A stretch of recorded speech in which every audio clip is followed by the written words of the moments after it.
আমরা এখন আজকে খুব ইম্পর্টেন্ট একটা বই নিয়ে আলোচনা করব, যেটা বাংলা সাহিত্যে খুব প্রভাব রেখেছে কিন্তু তেমন আলোচনাই হয়নি। বইটার নাম কালচার অ্যান্ড অ্যানার্কি। বইটা লিখেছেন হলো গিয়ে ম্যাথিউ আর্নাল্ড। তো এখন এটা কত সালে লেখা হলো? এটা 1866 সালে লেখা হয়েছে।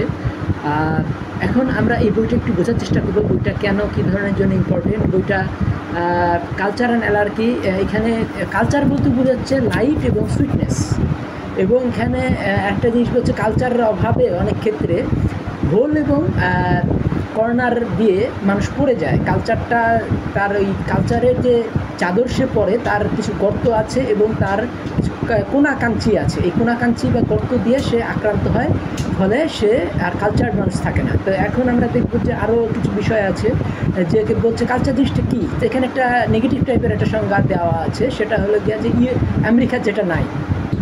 এবং এখানে বলছে যে এখানে দুটো জিনিসের খুব সংগ্রাম দেখাচ্ছে, সেটা হলো গিয়ে হেব্রাইজম এবং হেলেনিজম। এখানে কিন্তু প্রথমে আমি বলে রাখি, বইটার মধ্যে অনেক ছদ্ম কথা আছে, মিথ্যা কথা আছে, একটু রূপান্তরিত রূপ আছে। সেই রূপটা হলো কি, যে তিনি হেব্রাইজম বলতে তিনি ইহুদিবাদ বোঝাচ্ছেন, আর হেলেনিজম বলছে গ্রিকবাদ বোঝাচ্ছেন। তো হেব্রাইজম বলতে তিনি কাকে বোঝাচ্ছেন? তিনি বোঝাচ্ছেন হলো গিয়া হেনরিক হাইনেকে।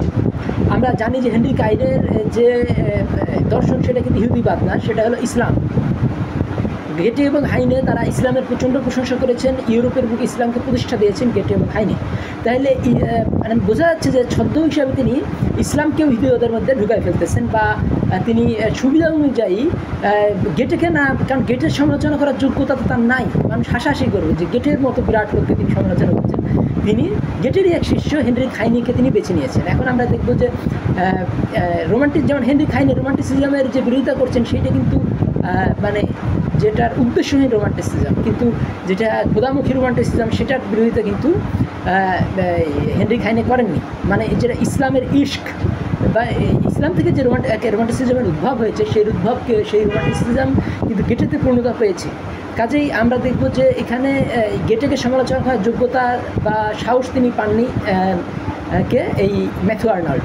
তো ম্যাথিউ আর্নাল্ড তিনি হেনরিক হাইনেকে তিনি দাঁড় করাইছেন তিনি ইসের প্রতিমূর্তি হিসাবে, তিনি হেব্রাইজমের প্রতিমূর্তি হিসাবে। তিনি বলতেছেন হেব্রাইজম হলো স্ট্রেংথ অ্যান্ড ফায়ার, আর কালচার হলো সুইটনেস অ্যান্ড লাইট।